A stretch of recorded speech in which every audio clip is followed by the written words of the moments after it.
Terima kasih.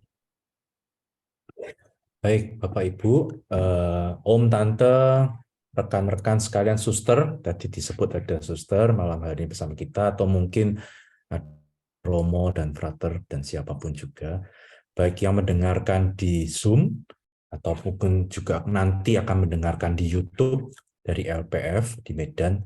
Shalom dan selamat malam, atau di tempat lain mungkin selamat pagi atau selamat siang. Terima kasih malam hari ini kita atau waktu ini kita bersama-sama berkumpul, sebuah kebiasaan yang baik setelah Zoom sampai hari ini, walaupun sudah orang sekarang sudah mulai bepergian kemana-mana, tetapi Anda semua masih punya waktu, meluangkan waktu untuk sharing, untuk berdoa bersama, dan itu sebuah hal yang salah satu buah yang positif dari COVID gitu ya. Mungkin waktu dulu sebelum ada COVID kita nggak tahu nih namanya Zoom itu apa gitu ya. Kita taunya cuman WhatsApp gitu ya, atau mungkin yang sosial media yang lain, Instagram.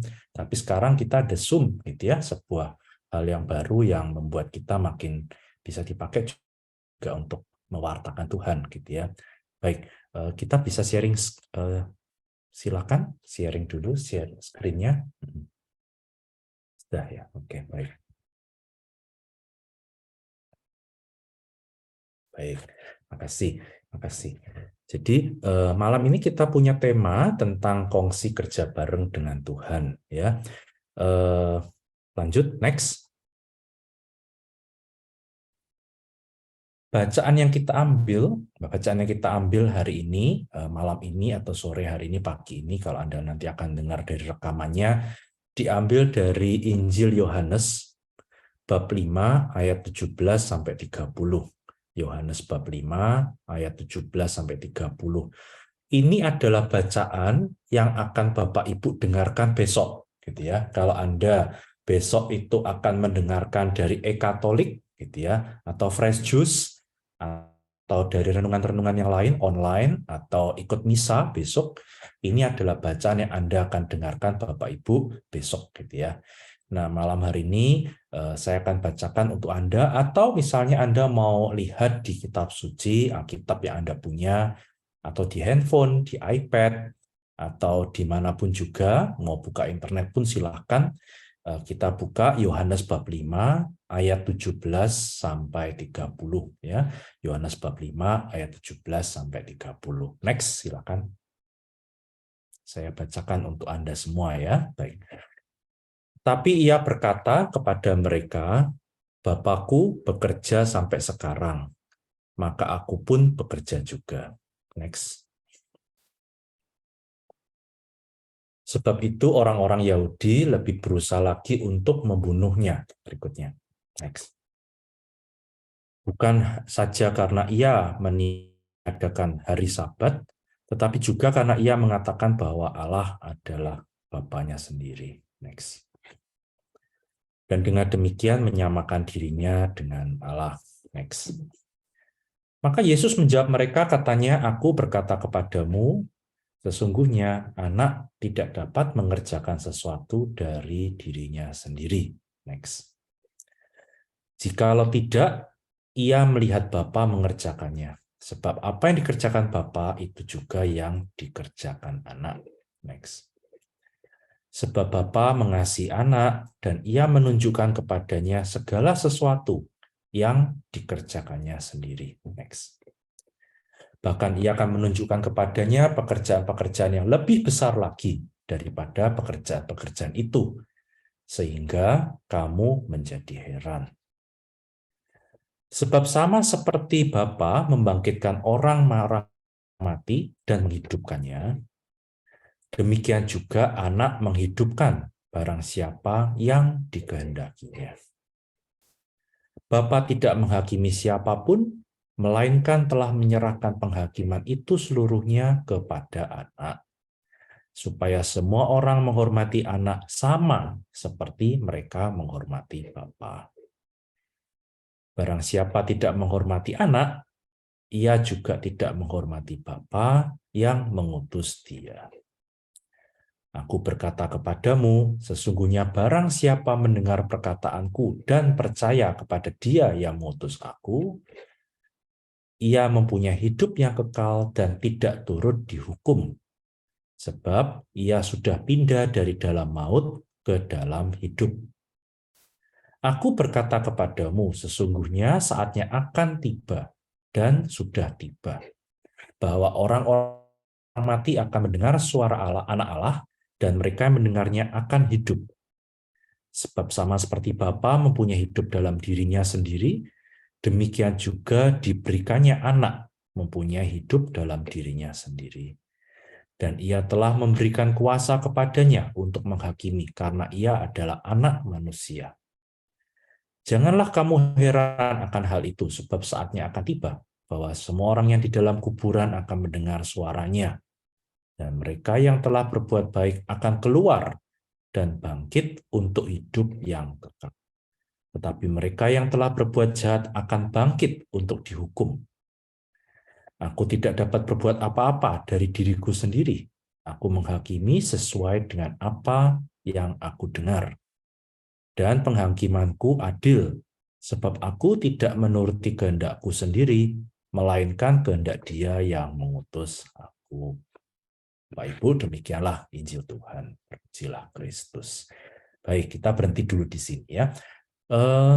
Waktu saya menyiapkan renungan ini ya, beberapa waktu lalu waktu saya diminta untuk memilih renungan, saya tuh pikir-pikir antara apakah saya pakai renungan hari ini ataukah pakai renungan besok gitu ya.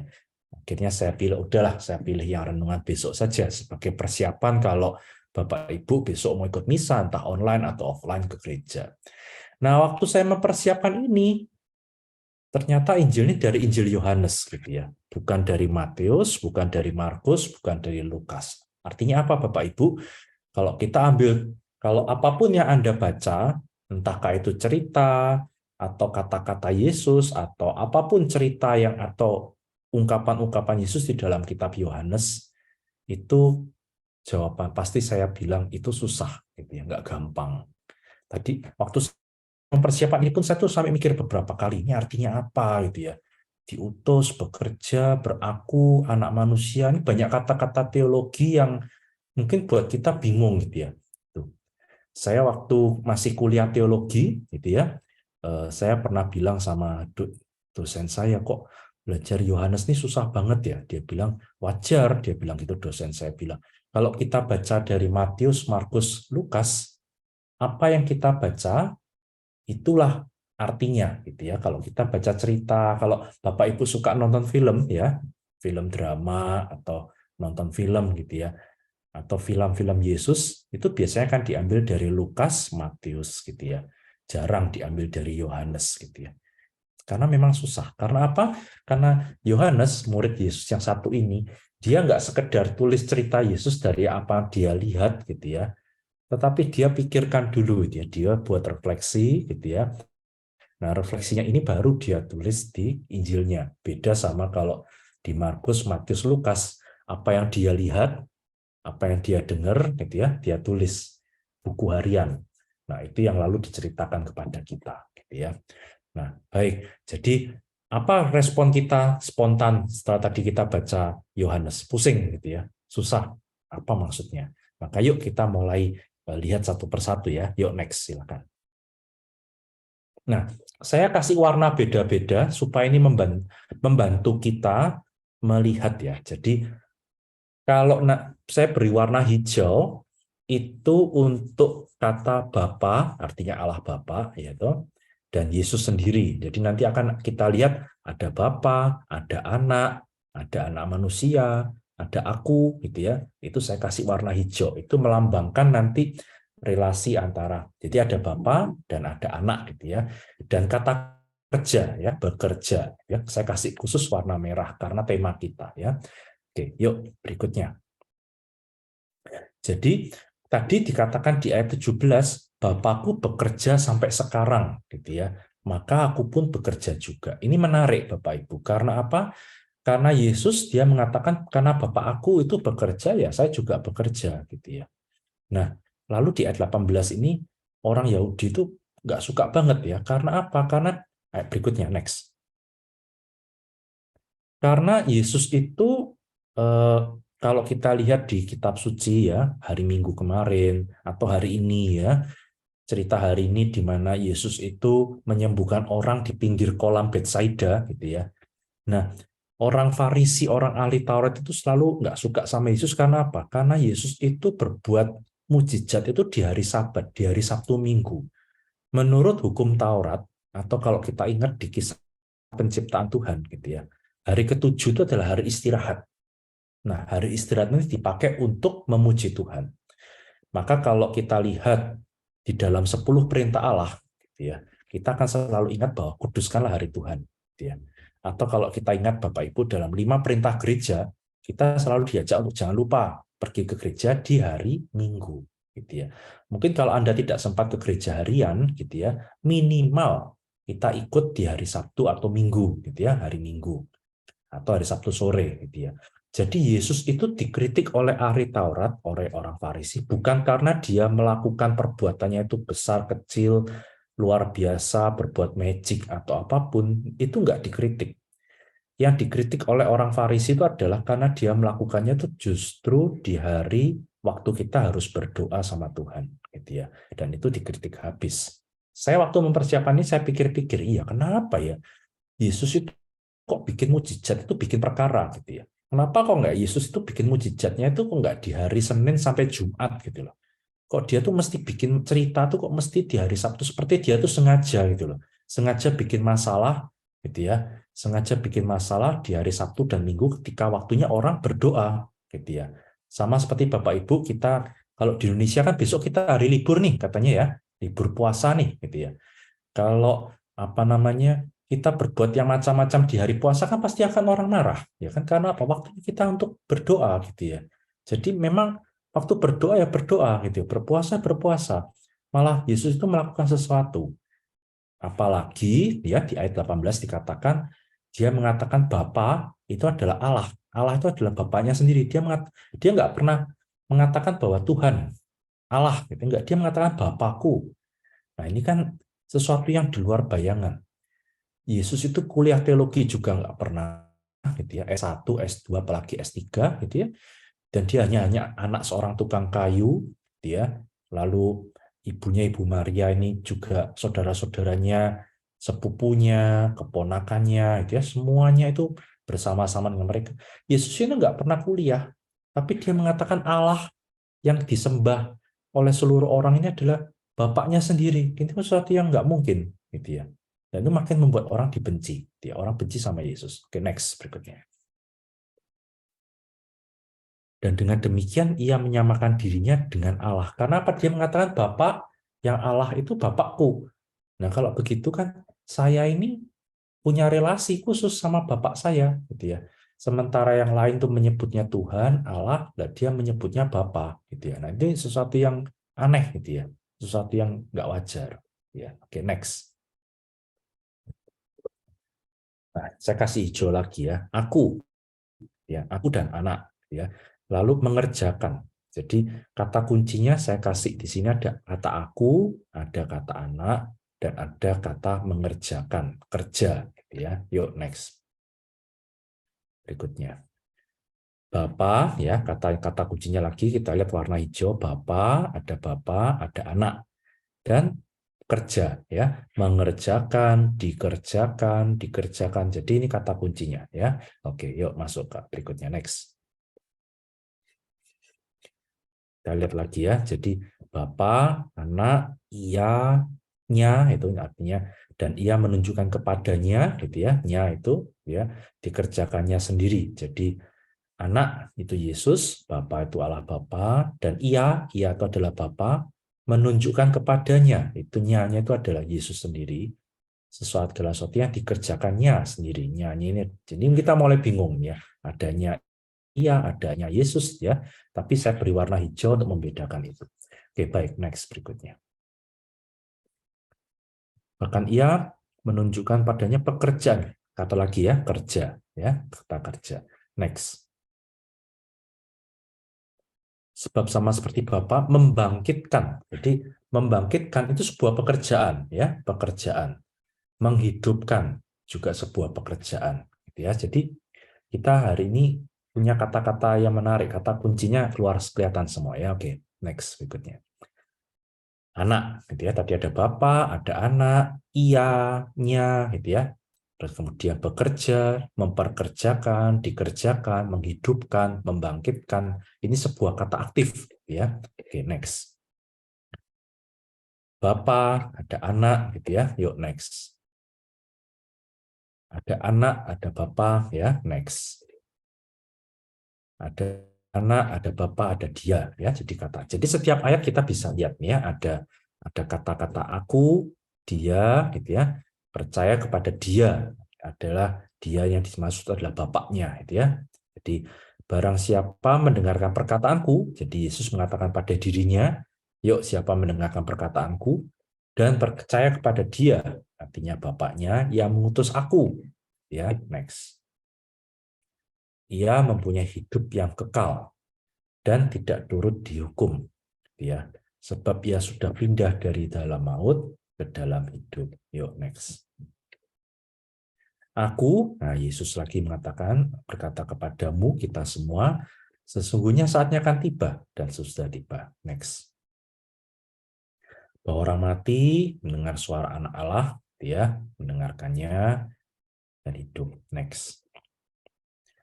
Sama seperti Bapak, ya, anak. Next. Saya buat cepat ya supaya nggak bosen ya. Ini karena kita seperti kuliah Injil Yohanes malam ini ya, nanti jadi ngantuk ini semua. Oke. Jadi ia-nya anak manusia ya kata kuncinya. Oke, yuk next. Di sini kata kuncinya ada nya gitu ya. Jangan kamu heran sebab pada orang yang dihukum akan mendengar suaranya. Next. Akan bangkit ya, keluar dan akan bangkit.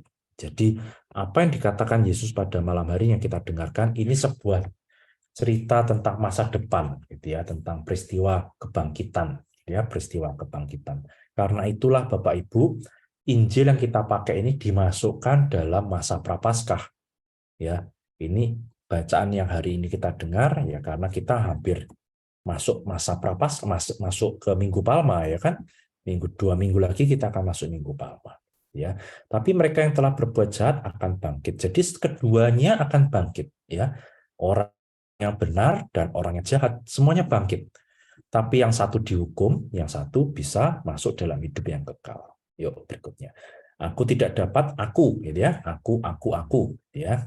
Yesus tidak bisa berbuat. Jadi dia mengatakan saya tidak bisa sendiri, ya. Ada orang yang menyuruh, mengutus, yaitu Bapaknya sendiri. Yuk next. Penghakimanku adil, gitu ya. Aku tidak, tetapi menurut dia yang mengutus aku, ya. Oke, yuk next. Nah, Bapak Ibu, kita sampai di sini kita sedikit mulai menebak-nebak ya dari ayat-ayat tadi, dari ayat 17, 18 sampai ayat 30 tadi. Next. Apa yang menarik di sini, Bapak Ibu? Bahwa di sini kita mendapati sebuah relasi, gitu ya, sebuah hubungan. Dan ini menarik, gitu ya, bahwa ada sebuah relasi yang menarik antara Yesus sebagai anak, gitu ya, dan Bapaknya. Ya, kita bisa mulai membayangkan ya. Kalau apalagi saya ambil gambar ini mau menggambarkan bahwa bapaknya ini mancing gitu ya, ngajak anaknya dan anaknya setia gitu ya, nungguin pancingannya. Anaknya nggak main sendiri, anaknya nggak bikin apa ribut gitu ya. Dia tetap sama bapaknya dan mereka berdua nungguin ikan satu-satu gitu ya untuk dimasukkan ke dalam ember gitu ya di situ. Dan ini menarik gitu ya. Justru peristiwa seperti ini tuh anak bisa merasa dekat dengan bapaknya dan bapaknya merasa dekat dengan anaknya. Justru di peristiwa-peristiwa seperti ini ya, ketika mancing bareng atau ketika main apa si bapak nganterin anaknya main gitu ya, atau anak ikut bapaknya gitu ya dan seterusnya. Next. Apa yang menarik di sini Bapak Ibu? Yang menarik ada sebuah relasi kerjasama gitu ya. Si anak nungguin gitu ya. Seperti tadi kita baca di kitab Yohanes dia Yesus berbuat segala sesuatu itu bukan karena dia sendiri yang melakukan, tetapi karena dia diutus oleh Bapaknya. Jadi ada sebuah relasi kerjasama antara Allah yang ada di sana dengan Yesus yang ada di sini sebagai manusia. Jadi Yesus yang kita baca, yang kita dengarkan hari ini, dia menggambarkan dirinya manusia juga iya, anak Allah juga iya, gitu ya. Ini agak susah kalau di kitab Yohanes ya, itu. Dan di sini kita melihat bahwa Bapaknya itu nggak kerja sendirian, tetapi dia dibantu oleh Yesus, yaitu anaknya. Si Yesus juga nggak bekerja sendirian. Dia bekerja karena Bapak yang mengutus dia. Ya, oke, yuk next berikutnya. Next. Oke. Nah, saya ambil judul ya toh. Tadi kalau Bapak Ibu ingat tadi judul yang saya ambil malam hari ini adalah kongsi kerja bareng dengan Tuhan, gitu ya. Nah, mungkin kita mulai bertanya ya, kongsi itu apa sih, gitu ya. Nah, kongsi itu adalah sebuah kerjasama, gitu ya. Kongsi itu kerjasama. Kok bisa kerjasama, gitu ya? Next, yuk. Kalau kita ingat kongsi, gitu ya, mungkin kalau kita buka kamus, gitu ya, kongsi itu dari bahasa Hokkien, gitu ya. Atau kalau dari bahasa Mandarin ya, kalau Bapak Ibu bisa lihat dua kata ini kong se gitu ya. Itu adalah dari kata Mandarin gitu ya. Kong gitu ya. Se. Nah, itu adalah artinya sebuah perusahaan. Jadi kalau Bapak Ibu bikin kong se gitu ya, atau dalam Hokkien itu kongsi gitu ya. Bukan kongsi selamat ya, bukan kongsi faca ya. Nah, kongsi gitu ya. Itu adalah sebuah bentuk kerjasama antara saya ya dengan orang lain ya. Yuk next. Artinya apa gitu ya? Kalau dalam bahasa sekarang ya, kalau orang Bapak Ibu ikut seminar atau workshop gitu ya, kita akan tahu namanya partnership atau kerjasama. Kerjasama itu artinya apa? Kerjasama itu artinya bukan saya sendirian gitu ya, tapi saya sama teman lain. Mungkin Bapak Ibu punya gitu ya bisnis ya, punya toko atau punya usaha atau apapun gitu ya. Ya, kalau namanya cari kita mau kongsi gitu ya, kita mau kongsi, pasti kita bekerja sama dengan orang lain. Nggak mungkin saya kongsi dengan diriku sendiri gitu ya. Kongsi itu pasti harus dengan orang lain gitu ya. Ya, jadi kalau kita bikin sama, kalau kita bikin sebuah perusahaan gitu ya, sebuah perusahaan, nggak mungkin isinya perusahaan itu saya sendiri. Pasti saya akan merekrut banyak orang karyawan, gitu ya. Entah itu keluarga kita sendiri sebagai komisaris atau sebagai anggota direksi atau sebagai karyawan, gitu ya. Atau kita mengundang orang banyak untuk bekerja, gitu ya, kerjasama. Sama seperti tadi kita bayangkan ya. Jadi Bapak sama anak Yesus sama bapaknya gitu ya. Next. Lalu apa yang dicari dari sebuah kongse ya, dari sebuah kerjasama ini apa? Pasti yang kita cari adalah bertumbuh bersama gitu ya. Nggak ada kita bikin sebuah pabrik, bikin toko, bikin usaha yang kita cari kehancuran. Nggak ada. Kalau kita kerjasama sama orang lain, yang kita berharapkan adalah bisnisku dengan bisnis dia itu makin besar lagi, ada pertumbuhan gitu ya. Atau kalau istilahnya orang bilang ya cari cuan bareng-bareng gitu ya, cari untung sama-sama. Saya sendiri kerja saya bisa dapat cuan, tapi karena saya kerja sama dengan orang lain, ya cuan kita makin besar gitu ya. Itu nanti ketika misalnya dalam gambar ini ya, dalam laporan-laporan keuangan gitu ya. Ternyata kalau saya kerjanya nggak sendiri sama orang lain, kita menghasilkan ini sebuah keuntungan gitu ya, sebuah keuntungan. Next. Nah, masalahnya Bapak Ibu, kalau kita mau cari ini ya kerjasama gitu ya, ternyata nggak gampang gitu ya, nggak gampang. Karena namanya orang kerjasama kan harus butuh dua pihak. Maka gambar partnership gitu ya, partnership dua orang yang bersalaman gitu ya. Di sini gambar ini itu nggak cuma satu orang yang dominan. Kalau kita lihat tadi di Injil Yohanes gitu ya, ada Bapa, ada Allah Bapa, dan ada Allah Putra, yaitu Yesus, Bapa dengan anak. Bapaknya nggak dominan, Yesusnya juga nggak dominan. Dua-duanya saling kerja gitu ya. Bapaknya mendukung anaknya, mengutus anaknya juga mendengarkan bapaknya. Lalu keduanya saling kerjasama. Dan di sini adanya kerjasama ya, kerjasama yang baik. Nah, lalu buat kita apa artinya ini ya? Jadi Kalau kita mau kerjasama, ternyata nggak gampang ya. Ngomongnya sih gampang. Mungkin waktu kita mau bikin usaha gitu ya, waktu kita mulai bikin kongsi bareng-bareng ya, kerjasama bareng-bareng, mungkin di awalnya kita punya ide yang sama. Yuk, kita nanti bikin usaha ini, nanti kita buka toko baru bersama, namanya apa, lalu harapan kita tahun depan minimal sudah ada sesuatu, nanti bisa buka cabang lagi, karyawan makin banyak, cuan makin gede gitu ya, dan seterusnya. Tapi ternyata dalam hidup kita gitu ya, yang kita bayangkan dengan yang terjadi itu nggak sama gitu ya, nggak sama ya. Dan itu not easy, ya not easy. Next. Malah-malah ya, malah-malah ketika saya dihubungan dengan Tuhan, kalau tadi kita bayangkan, kalau kita dengan partner bisnis kita saja, sesama manusia aja, itu kadang nggak gampang, atau sering nggak gampang. Mungkin kita merasa kadang nggak adil, atau kita merasa dirugikan, atau kita merasa sepihak, akhirnya apa? Kita nggak nerusin usaha, bisnisnya berhenti, atau kita pilih kerja sendiri, gitu ya, atau malah dijual bisnisnya, gitu ya. Kalau kita sama manusia, sesama manusia aja sudah not easy, gitu ya, nggak gampang. Apalagi kita sama Tuhan, gitu ya, lebih sulit lagi, gitu ya. Next, ya. Malah kita bilang sama Tuhan, Tuhan tolong saya, gitu ya, Tuhan tolong saya, karena ini kita merasa bahwa kerja sama Tuhan itu nggak gampang, gitu ya, karena kita merasa banyak tantangan, gitu ya. Ngomongnya mah gampang, gitu ya. Yuk kita mencari kehendak Tuhan, gitu ya. Mari kita mendengarkan suara Tuhan.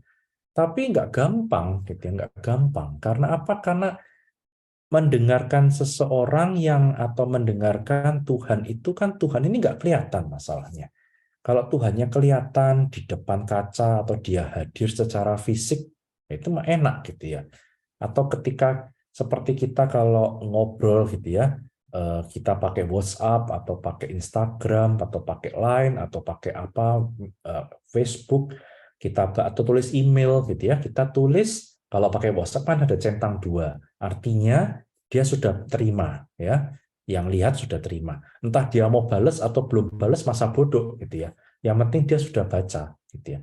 Kalau WhatsApp-nya belum dibuka, centangnya pasti cuma 1 gitu ya. Nah, masalahnya relasi saya dengan Tuhan itu centangnya selalu 1 gitu ya. Karena apa? Karena kita nggak pernah tahu Tuhan itu kapan akan jawab saya gitu ya. Maka kita lalu seperti orang yang tenggelam gitu ya. Tuhan tolong saya gitu ya. Lalu kita merasa bahwa kok rasanya Tuhan itu kok nggak ngejawab gitu ya. Kerja sama Tuhan ini kok susah banget ya kalau mau tahu kehendak Tuhan gitu ya. Gimana nih caranya gitu ya. Oke. Saya mau kasih sambil kita merenungkan ini gitu ya. Saya akan beri sebuah lagu sebagai refleksi kecil kita buat malam ini. Yuk silakan next.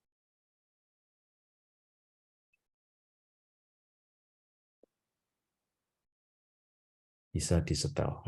Next. Dipencet aja nggak apa-apa. Yes. Oh, suaranya nggak ada.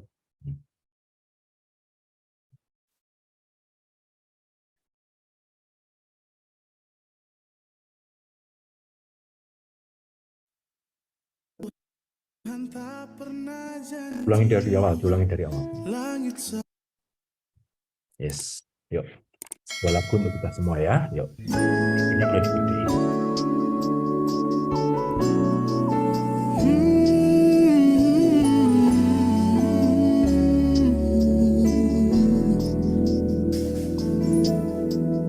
Tuhan tak pernah janji langit selalu biru, tetapi Dia berjanji selalu menyertai.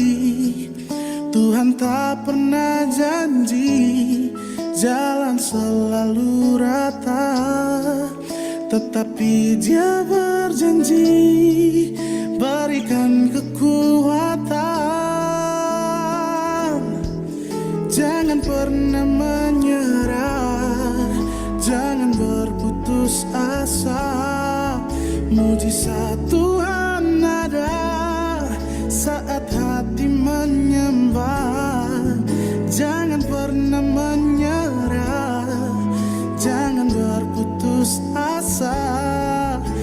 mujizat Tuhan ada bagi yang setia dan percaya.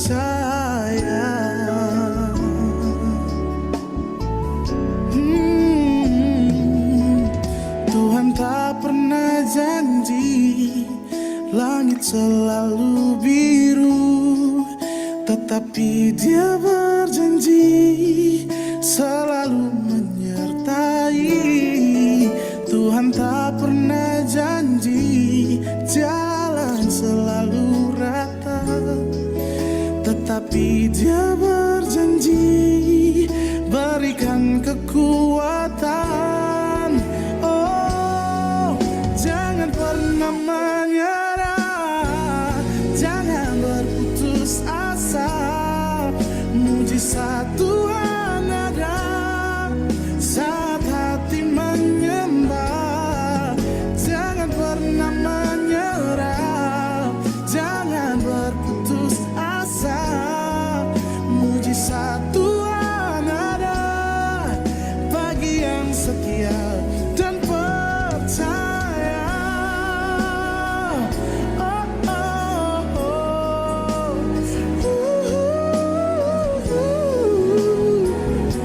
Oh, jangan pernah menyerah.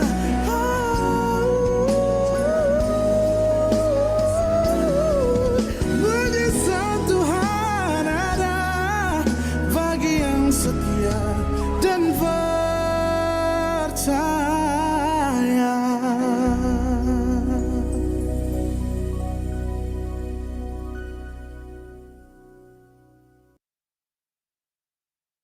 Oke, baik. Saya pasang teksnya ya. Jadi Bapak Ibu, teman-teman terkasih gitu ya. Lagu itu sederhana, simple, tapi buat saya itu artinya dalam. Jadi kalau kita hidup bersama Tuhan gitu ya, Tuhan tuh nggak pernah kasih kita harapan, yuk besok pagi itu selalu cerah, bisnis kita lancar gitu ya, lalu semuanya happy-happy gitu ya. Enggak, Tuhan nggak pernah janji itu gitu ya. Kadang ya hujan gitu ya, kadang juga mendung gitu ya. Sama seperti kalau kita ikut Tuhan gitu ya. Hidup kita nggak pernah seperti selalu hidupnya biru, menarik gitu ya. Apa namanya, cuacanya bahagia, tapi kadang ya hidup kita mendung gitu ya, nggak jelas gitu ya. Atau tapi justru Tuhan janjinya bukan itu, tapi Dia menyertai walaupun kita mungkin mendung, tapi Dia selalu menyertai kita gitu ya. Kalau kita Bapak Ibu juga, Dia nggak pernah mengatakan bahwa kalau kita berkeluarga, Bapak Ibu yang berkeluarga atau untuk suster yang dalam hidup membiara gitu ya, belum tentu hidup kita selalu rata gitu ya, mulus gitu ya. 1 tahun pernikahan, 10 tahun, 20, 40, 50, atau bisnisnya selalu rata gitu ya, atau mungkin bisnisnya cuan terus tiap hari gitu ya. Enggak ya, kadang harus turun juga gitu ya, apalagi setelah COVID gitu ya. Tapi yang Tuhan mau berikan kita itu kekuatan untuk bisa survive, untuk bisa bertahan gitu ya. Maka pesannya adalah walaupun kita mau hidup sama yang kadang langitnya mendung, hujan gitu ya, tapi jangan takut bahwa Tuhan ada gitu ya. Dan mujizat itu selalu ada, Bapak Ibu. Dan itu dan kuncinya adalah kalau kita mau setia dan kita percaya gitu ya. Nah, kalau pertanyaannya buat kita malam hari ini adalah apakah saya sudah setia gitu ya? Apakah saya sudah percaya? 2 kata aja. Setia dan percaya. Jadi Bapak Ibu, kalau kita mau kongsi, kita mau kerja bareng sama Tuhan gitu ya, mau tahu kehendaknya Tuhan ya, kita harus setia gitu ya, dan kita harus percaya. Ya, ini nggak gampang. Bukan berarti saya sendiri pun sudah beres-beres baik-baik saja gitu ya. Sama saja. Kadang kita juga berhadapan dengan ini ya, setia, ya percaya gitu ya. Mungkin bukan hanya dengan Tuhan gitu ya, tetapi dalam relasi Anda sekalian Bapak Ibu ya, dalam pernikahan Anda gitu ya, dalam bisnis Anda gitu ya, dalam mungkin memulai sesuatu gitu ya, atau yang sedang sakit atau yang sedang, pokoknya macam-macam pengalaman-pengalaman hidup kita ya, ini kuncinya. Yuk kita sama-sama untuk setia dan percaya. Oke, itu saja dari saya dan Tuhan Yesus memberkati. Terima kasih.